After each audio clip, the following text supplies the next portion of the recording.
pada kesempatan kali ini, kalian akan mempelajari mengenai teks eksposisi. Sebelumnya, apakah kalian sudah mengetahui apa itu teks eksposisi? Nah, jika kalian belum mengetahui apa itu teks eksposisi, maka kalian bisa simak penjelasan dalam video ini. Nah, yang pertama yaitu pengertian teks eksposisi. Teks eksposisi adalah sebuah teks yang isinya mengandung informasi dan pengetahuan yang dimuat secara singkat, padat, dan jelas, sehingga para pembacanya dapat dengan mudah memahami pengetahuan baru yang ada di dalamnya.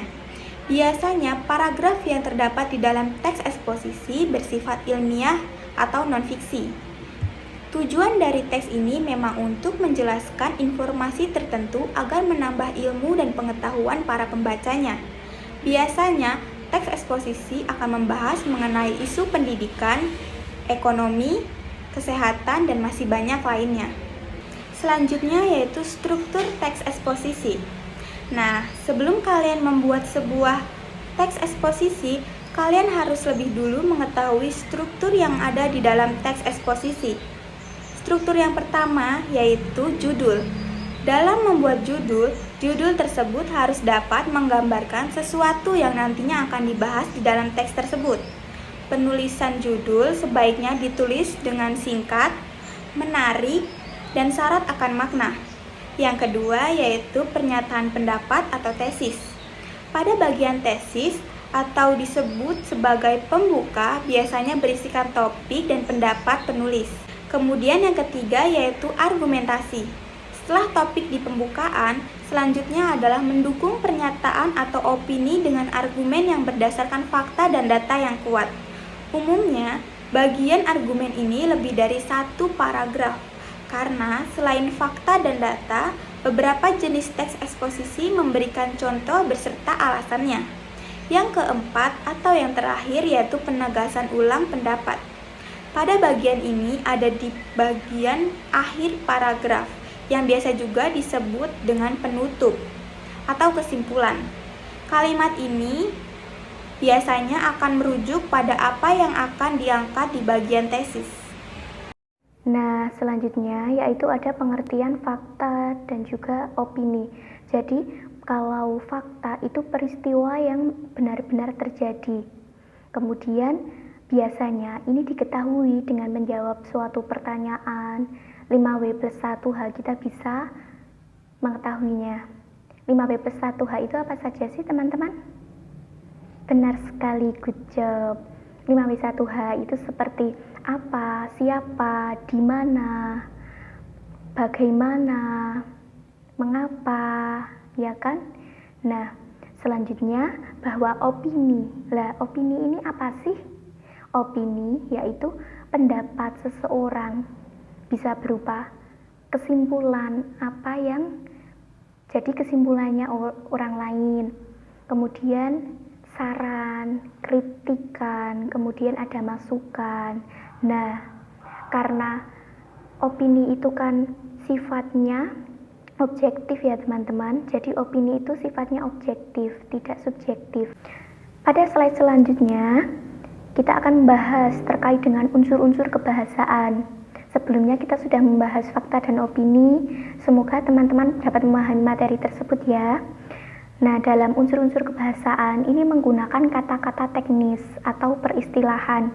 Jadi, istilah ini adalah kata atau frasa yang digunakan sebagai nama atau simbol untuk mengekspresikan makna suatu konsep, kemudian proses, kondisi atau karakteristik yang unik dalam bidang tertentu.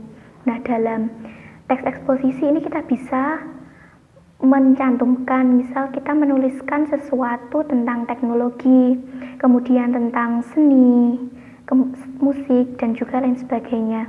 Yang kedua, itu menggunakan kata-kata yang menunjukkan penyebaban. Lah, sebab itu berarti sesuatu yang argumentatif.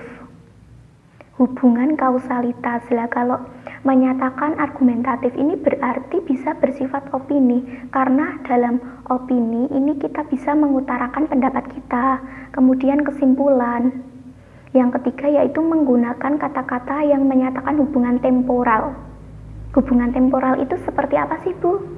Lah, hubungan temporal itu seperti kata sebelum itu, kemudian, pada akhirnya, sebaliknya, ataupun perbandingan atau pertentangan. Lah, pertentangan itu seperti kata-kata sementara itu. Kemudian sedangkan beberapa hal, namun, tetapi, nah itu menunjukkan suatu kata yang bertentangan. Kata-kata itu digunakan untuk menyampaikan urutan argumentatif atau fakta, ataupun penolakan atau penentangan terhadap argumen lainnya. Yang keempat, yaitu menggunakan kata-kata kerja mental.